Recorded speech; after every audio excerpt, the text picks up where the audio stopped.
A little girl sat in her room. Her messy brown hair was pulled into little pigtails as her hazel eyes stared at the door. She hugged her stuffed giraffe close to her little body and listened closely to the loud yells of her father and mother. "I never should have had any damn kids," screamed a loud, deep voice. "All they do is make messes, complain, and draw on the walls."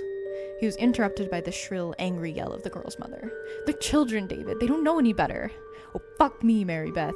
I didn't want to hear your bullshit excuses. I've had just enough about them." "And what do you plan to do about it?" The girl heard loud footsteps coming towards her room, and she hugged her giraffe closer. The door opened violently, and in the doorway stood her large, infuriated, overweight father. In one of his meaty hands, he held a large textbook. "David, stop it!" screamed her mother. But the father ignored his wife's pleading cries. He grabbed the little girl harshly by the collar, and she screamed and kicked, trembling in fear. The girl's father held up the textbook. "This is for drawing on my fucking walls, you little bitch." Years later, the little girl, known as Natalie, was now 9 years old. Going through the stage of puberty, she was naturally a little bit chubby. Like the usual, she sat in her room watching TV. Her dad was ranting on about some economic crap that she could really give less a shit about, and she munched on some popcorn. She was also currently drawing a picture. There was a bit of gore in it, but strangely, she liked drawing blood. It excited her. It gave her some weird satisfaction. Other than that, multitasking was no problem for her. It became apparent to her that at a young age, after having to do so much work in labor, she was able to do many things at once. Drawing ended up being her talent and her passion. It was her way of escaping from reality, whenever something bad would rear its ugly head and peer in, or whenever she was simply bored. She suddenly heard the closing of her door, and she looked to her left, pausing her munching on her popcorn. There stood her brother Lucas, who was 14 years old. "What is it?" She could still hear her father's yelling from outside the door. "Dad scaring you?" He let out a chuckle. "No way. I think we're both used to his yelling by now." There was a long pause. "So, why are you in here?" He played with his sleeves slightly, twitched a bit. "I have to ask you something." He turned his eyes on her, and she frowned slightly, growing impatient with her brother interrupting her movie and drawing. "What?" He moved a little closer. "You said you wanted to be cool and grown up, like a teenager, right?" She nodded and suddenly brightened up. "Well, I have an offer." "Just spit it out, you dimwit." "You know what guys and girls do together sometimes, right?" The next day at school, Natalie did not say a word. She did not speak for the whole day. She didn't have anyone to speak to anyways. Nobody could know. Nobody should know, and so nobody would know. Her teacher picked up on a few of her puzzled expressions, but she dismissed it as if she was just not understanding the lesson. Natalie also felt as if she was in severe pain. She had no idea it could hurt. Feeling scared, she walked home and silently went to her room, but later in the day, she was once again greeted by her brother. Nobody would know. At school, she finally decided to tell someone. Even though they weren't her friends, she just felt like she had to. She walked up to a group of girls she saw in the hallway pretty often. They looked like nice girls, and they had occasionally talked with Natalie before. "Hey, Mia." The ginger girl looked over at Natalie with a straight face. "Yeah?" Mia said to Natalie. I really need to talk to you about something. It's been going on for a while, and you and your friends, well, I feel like you're the only people I can trust." Mia and her friend seemed to pull little smirks, but only for a moment. Little did Natalie know that they were hungry for gossip. "All right, you can trust us. What's up?" One day later was all it took. She'd been getting constant remarks on social networking sites, such as Facebook. One time, someone even called her a whore, not to mention their lunch had ended up getting in her hair. It was going to be the least of her problems, but Natalie, being only 9, could not help but be upset by it. However, she did not cut, she did not peep, and she never said a word about it. As you may recall, so far in this journey, she'd kept everything inside. She supposed it was better. She wouldn't let any pain get the best of her. 3 a.m., school night. Her mother was going to kill her. The girl known as Natalie was now 16. She was productive in high school, close to honor roll. For once, she felt calm, happy. Though, like usual, she would occasionally become a hermit in her room, hiding away from her dad, who still liked to constantly yell and scream about the economy, money, politics, and all the other bullshit that she was flat out tired of hearing. Her eyes started to feel heavy. She had an assignment to work on, but it wasn't important to her anymore. All that was on her mind was sleep. She closed her laptop, and after her eyes adjusted to the darkness slightly, she saw her old, worn-down stuffed giraffe in the corner. She stared at it in complete and utter silence.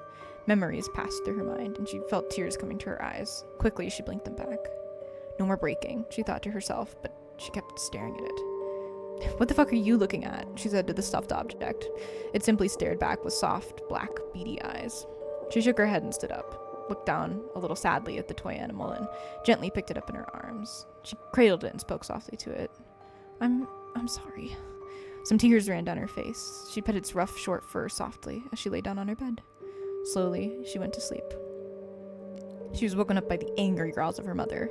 Exhausted, she slowly opened one of her eyes. I can't believe I forgot to take that laptop away. You were on it all night, weren't you? Natalie sighed and pressed her face deeper into the pillow, hugging her giraffe closer. Her mother sighed and stormed out. She took a shower, brushed her teeth, ate some breakfast, and got dressed, pulling on a gray hoodie and fur inside the hood. It wasn't her favorite, but it was the only one she could wear to school due to the others being in the wash. She pulled on some black jeans and thin, fashionable boots. Finally, she went down the stairs to get taken to school. She hopped in the car and her mom sped off. However, on the way there, due to lack of sleep, she slowly put her head against the window of the car and began to drift off. Her dreams, or more accurately nightmares, consisted firstly of her physical abuse as a child, secondly of the sexual abuse she had suffered at the hands of her own brother Lucas. The abuse had lasted for 4 years before she had the guts to turn him away. She started twitching and cringing in her sleep, but her mother took no notice. Her mother never took notice. Suddenly, she jolted awake by the sound of her mother's voice. "We're here," her mother said with annoyance in her voice, most likely from catching Natalie napping again. She looked at the large sign of the school, which read, Walkerville Collegiate Institute for the Creative Fine Arts. She sighed tiredly and stepped out, putting her backpack on her shoulder. "See ya," she proclaimed, and closed the car door. She walked into the school and chatted with a couple friends until she went over to her locker on the 3rd floor, grabbed her books, and before the 5 minutes of time was over, she headed out to class. Her English teacher annoyingly put her hand on Natalie's desk. "Where's your assignment?" Natalie swallowed. "I forgot it at home. Sorry. Your time is up. Don't disappoint me." Natalie seemed puzzled by the thought for a moment. She didn't know why, but the words seemed to melt through her. She ignored it as best as she could and went back to listening to the lesson, but fell asleep not too long after, of course. Later that day, as she was heading to her locker for 4th period, her boyfriend Chris approached her. "Hey, talk to me after school, alright?" She smiled. She loved talking to Chris. At the time, she didn't suspect anything. Chris was always sweet to her. During her French class, Natalie failed to pay attention. Instead, she doodled the things she loved to draw the most. Blood, gore, people being stabbed, knives, and macabre things of the sort. Others would say it was pretty dark of her to draw such things, but she didn't see anything wrong with it. For some reason, it actually felt like normal to her. "Natalie?" She quickly covered the doodles on her paper and looked up, as her French teacher quickly, trying to hide her fear. Yes, sir?" With a slight turn of his head, he gestured for her to move her arm. "Show me your work." Hesitantly, she moved her arm, showing the teacher a picture of someone getting stabbed by a man. The teacher stared, puzzled, looking at her. She smiled nervously. "Erase that and get started on your work," he said in a strangely calm voice. She sighed and began to erase the picture. "And Natalie?" he interrupted. She looked up at him slightly. "Your time is almost up. To get your work done, I suggest doing it now." She growled at the remark. Time always seemed to be against her. As far as she was concerned, time could go fuck itself. After class, she walked out of school to find her boyfriend standing near the fence on the sidewalk. She smiled and walked over, hoping he had something to say that would cheer her up on this miserable day. But as she walked closer, her smile slowly faded. He wasn't smiling back. "Chris, what's wrong? What did you want to talk to me about?" He sighed. "Natalie, I think it's time you should start seeing other people." She felt her heart break. "But why?" Natalie cried. He responded with a stern look. "It's your mindset, your drawings. They just creep me out. I think there's something really wrong with you. Saddest part is that you haven't even told me why you're acting like this. I feel irresponsible. I can't do it anymore. I'm sorry." And with that, he walked away. Natalie slammed her hands on the bathroom counter at home. She stared in the mirror, her eye twitching. I won't hurt myself like the others. I can stay strong." There was a needle and black thread in her hand. "It's pointless. It doesn't help." Some weird sensation pulled at her subconscious, and she chuckled slightly. "No, I'm doing it because I want to." She held up the needle with the thread on the end of it and smirked. "Time is up." Piece after piece, cut after cut, even though excruciating pain was surging through her, she did not whine. She did not whimper. She did not cry. There were no more tears to shed. All she did was smile. Blood leaked from the pierces and made a low dripping noise onto the sink and counter. When she was finished, she stood back and admired her handiwork. She stroked the horrendous stitches on the side of her mouth, which spread into a wide smile. She felt the warm, wet blood on her fingers and licked it gently, consuming the metallic-tasting liquid in pure ecstasy. She stopped when she saw her mother's reflection in the mirror behind her and sharply turned around. She saw her mother's wide eyes and pale face. She looked at her fingers, seeing the blood. She felt the pain and began to cry. "Mom?" Natalie cried. She never felt so confused. What had just happened to her? Her mother had scheduled some therapy, and Natalie had gotten rid of the stitches in fear of how much pain it would bring, so she went to the session without them. She made sure her hood was up so as not to let anyone see. She sat down at the comfortable leather seat and stared at the blonde woman across in silence. "So, your name's Natalie, isn't it?" Natalie nodded. "I'm Deborah. I'm here to help. Now, tell me, Natalie, what have been some of your problems recently?" Natalie stared. Time has been my problem." Deborah gave her a confused look. "What about time, dear?" Natalie's hands roughly gripped the leather of the seat. "Everything. It makes you live through it. Slowly progressing through life, being controlled by society, only to be tortured to seemingly no end until you find you no longer have a purpose. It's a vicious cycle. Time does not end. It does not slow down. It does not speed up. It is violent. It makes you live through the torture over and over again, unable to fast forward through any of it." Natalie really had no idea what she'd just said. She felt like she wasn't herself anymore. Could this be all of the things she kept contained? No, that was impossible, but for some reason she liked it. The therapist leaned in closer. "Sweetheart, I want you to tell me what's happened to you." Natalie continued staring. There was a long pause. She smirked slightly, the wounds from her stitches opening slightly once again. "Why don't you tell me, Blondie? You're the expert." Deborah appeared mildly annoyed. "Natalie, I can't help you unless you tell me what's wrong." Natalie's fingers started to tear into the leather seating. "Natalie isn't here anymore." And with that, Deborah's eyes widened and she rose to her feet. "I'll be right back. Please stay here." She walked out, leaving Natalie alone. Maybe if she'd done something at this point, she wouldn't come to be what she is today. Maybe more people would be alive, and maybe she would be sane like she'd been before. As much as I would love to say that Natalie got up from that chair and stopped what came next from happening, I'm obligated to give you the horrid truth. Natalie did not move. She sat perfectly still, in total silence, in absolute calm. In that chair, after a while of waiting impatiently, her parents walked in. Natalie stood, happy to go, but she noticed her parents' expressions. Even her father had a strange, saddened look on his face. Her confusion grew, but she said nothing and followed him to the car. On the way, while she thought she was going back home, she started to drift off. Strangely, she heard a voice speak to her in her dream. It sounded almost like her own, echoing into an eternal abyss. "Your time is up." She shot awake, some beads of sweat rolling down her face. She wasn't home. She wasn't in the car. She was in a bed, a white bed, in a white room. She looked to her side and realized she was hooked up to a heart monitor. She tried to get up, but that's when she realized she was restrained and panicked. She began to struggle but paused when she heard a door open to her left. A man in a white shirt looked at her, his hands behind his back. He resembled one of the cliché doctors you would see in a television program set in a lab. She paid full attention as Mr. Scientist started to speak. "I can only imagine how very confused you must be right now," he said. "But I'm letting you know we're only here to help. Your parents agreed to allow us to administer some medication to you in hopes of helping your mind." Natalie opened her mouth to protest, but was quickly silenced. "You don't need to worry," the doctor sought to reassure her. "You'll be back to normal in no time. Just try to relax." He walked over, and as he did, she tried to skittishly move away, but unable to due to the leather straps binding her wrists and legs. He carefully took a mask and put it over her mouth and nose. She stubbornly tried to get it off, but she felt herself starting to slip as the drugs kicked in, and slowly her eyes shut. Suddenly, Natalie woke up. She couldn't comprehend what she was seeing. Like she was being given multiple injections, something rubbed on her skin. She felt woozy, but otherwise slowly became aware of her surroundings. She was entering a rare state patients sometimes find themselves in while undergoing surgery, in which they're able to see as they're being worked on. In this state, they can feel the pain, and their brain is active, but they're unable to respond. Natalie, however, was able to. Her heart rate began to accelerate, as reflected on the nearby monitor. The doctors took notice of this. They looked at her and took notice of her opened eyes. One of the doctors yelled at another. Natalie couldn't make out what they were saying, but she felt a rush of adrenaline. Shaking violently, she started to slip out of her bonds. One of the doctors moved to hold her down, but he hesitated to do so. Natalie watched as all three of the doctors backed away in unison. She sat on the edge of the bed, the IV tubes from her arms and mask on her face, and she got to her feet and started to stumble towards them. Her breath hitched. Her vision was blurry. She was vaguely aware by then that she was chuckling like a madman, but suddenly she felt a searing pain in her chest. She gripped her chest in agony and dropped to her knees, coughing up blood, and she fell to the floor and backed out. Natalie woke up slowly and groggily sometime later. She found herself in bed and a doctor sitting beside it. "I'm so sorry, Natalie. Something went horribly wrong." Natalie didn't know why, but she felt a tremendous amount of hatred towards the doctor. He took note of her disgust and looked away instinctively. "You weren't supposed to wake up while we were giving you the doses," the doctor continued. "We aren't sure how it'll affect you, but we have a feeling we're going to find out." He paused for a moment before taking out a small mirror. The entire time he looked away from her.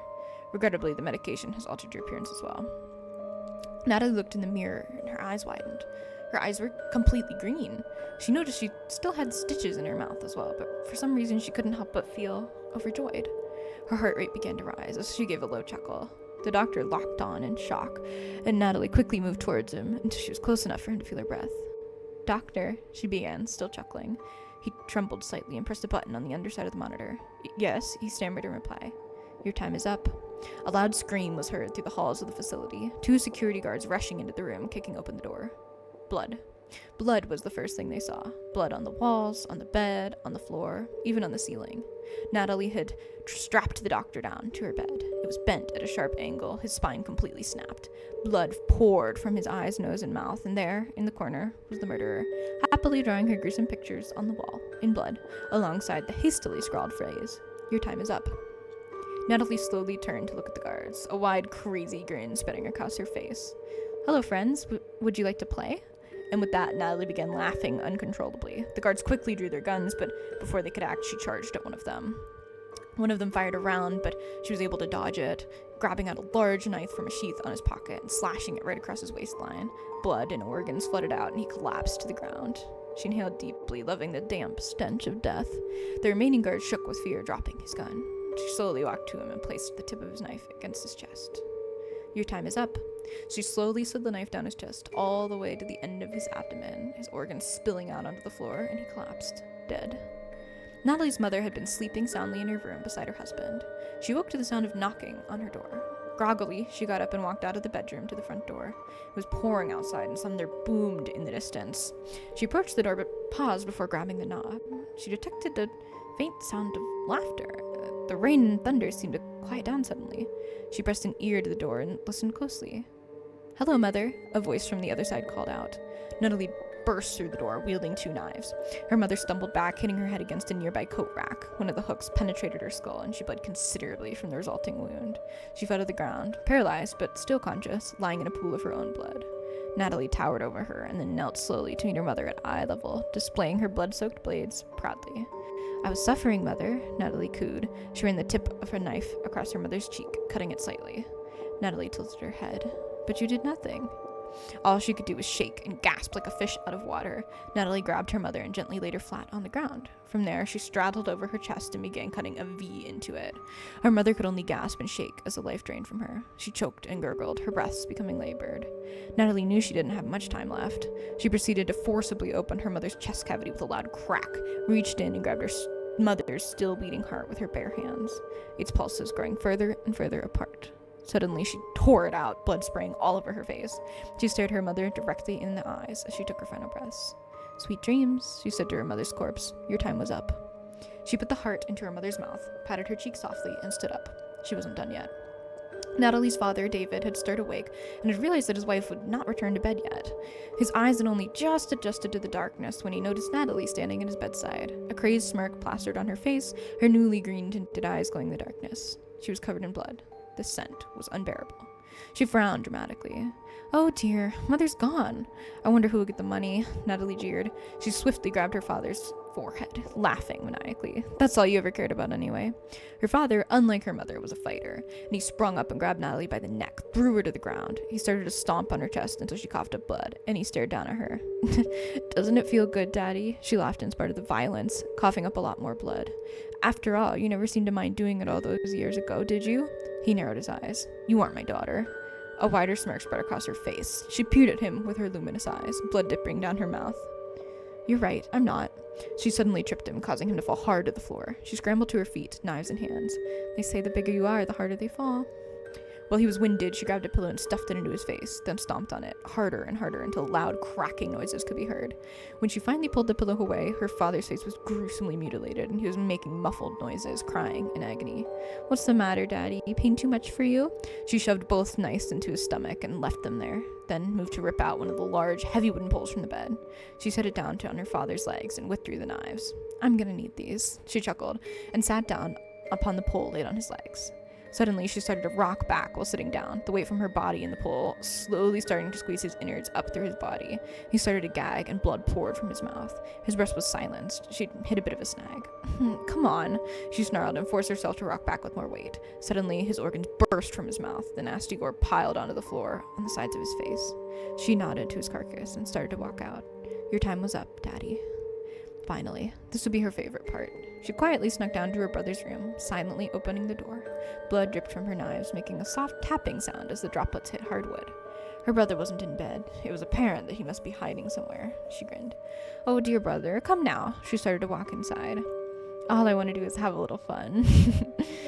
As she stepped in more, she listened closely for any sounds, any breathing, any moving. She even sniffed the air for his putrid scent, and the closer she listened, she finally noticed something, a faint breathing noise. Whack! She fell to the ground trembling. Her brother was behind her now, bloodied with a baseball bat. He was glaring down in anger, panting in rage. She tried slowly to get up, but he hit her again and again and again. Mother always did like you best, you bitch. He hit her hard one last time, before taking a breather. She was bleeding heavily. Her green eyes drooped, glowing faintly in darkness. She felt weak and looked closer up at the ceiling. She recalled the days she'd spent in here, being tortured, having to go through it for 4 years, looking at that same damn ceiling. It sent a rush of energy into her body, and she started to stand, laughing insanely. Her brother went to hit her again, but she used both of her knives to block it. You're going to hell, brother. With a large push, she sent her brother flying back onto the bed.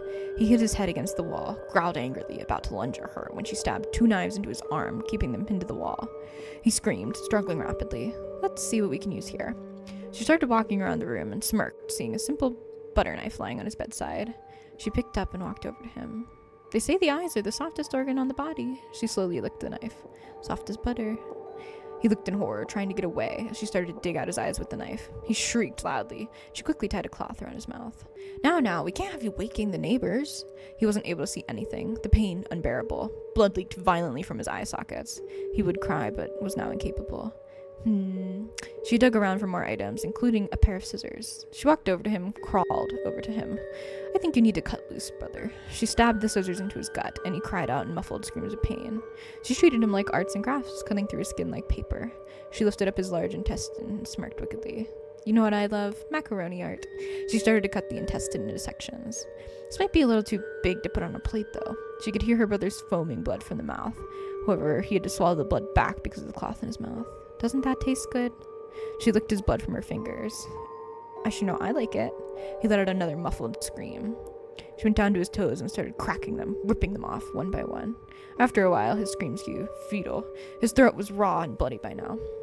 Next, she worked on his fingers, snapping them, ripping them off slowly.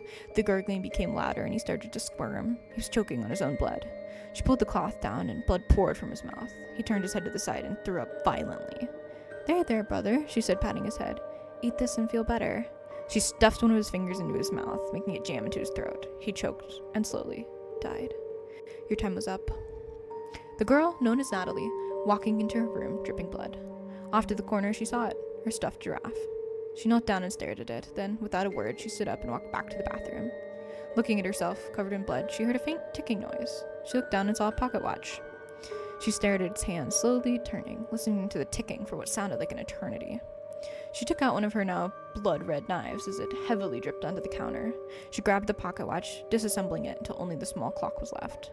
Time makes you live through the torture, she said, slowly bringing the knife up to her eye. Slowly progressing through life, being controlled by society, she started to slowly dig out the eye as the vision in her left eye grew blurry red, until you find you no longer have a purpose. She felt her eye starting to come free from its socket, blood pouring into the sink. It's a vicious cycle. She felt it dangle out of the socket, a sharp pain where it was connecting to her head. Time does not speed up, it does not slow down. It is violent. She grabbed onto the cord of her eye and tore it right off, the eye falling in the sink. It makes you live through the torture, over and over again. She started to place the clock into her eye, unable to fast forward away from it. There was a squishing sound, drips of blood, till it seemed like the clock fit perfectly into her socket. I am Clockwork. The young 16-year-old girl, formerly known as Natalie, walked away from her burning house. The flames engulfed everything, and inside the giraffe slowly burned, along with the carcasses of her family. Some say she still lives on, carrying her insanity with her, leaving so many dead, saying she decided when their times would come to an end. The only way to detect her presence is if you're cuddled close in the covers at night, sleeping soundly. But in the darkness, she watches. She determines. You hear ticking, and you see a green flash of that putrid eye clock. If she's there, you know your time is up.